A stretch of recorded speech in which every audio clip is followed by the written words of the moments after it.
নমস্কার। সরষে ইলিশ করব।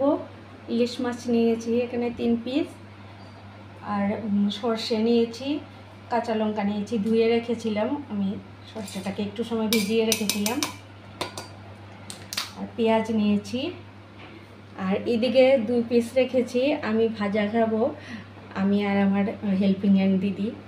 আমরা সরষে খাই না, সরষে বাটা সহ্য হয় না, সেজন্য।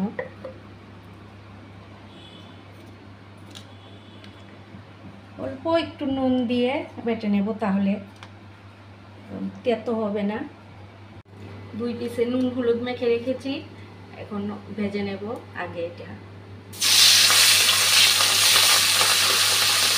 আর সরষে ইলিশটাতে আমি ভেজে দেবো না, কাঁচাই দেবো মাছটা।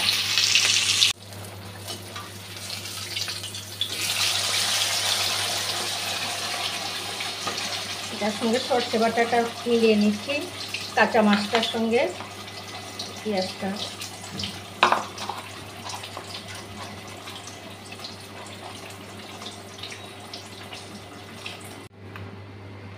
মাছটার মধ্যে একটু হলুদ দিয়ে দিচ্ছি, আর লঙ্কা গুঁড়া দেবো না, আমি লঙ্কা গুঁড়া দেই না।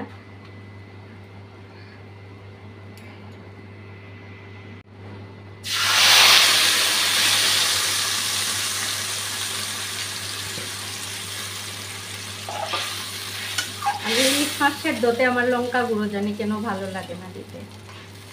একটু ইলিশ মাছটা হলুদ হলুদ হবে, এটাই ভালো লাগে দেখতে।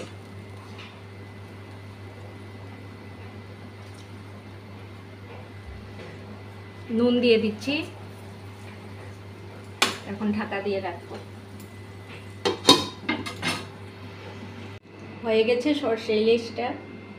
এখন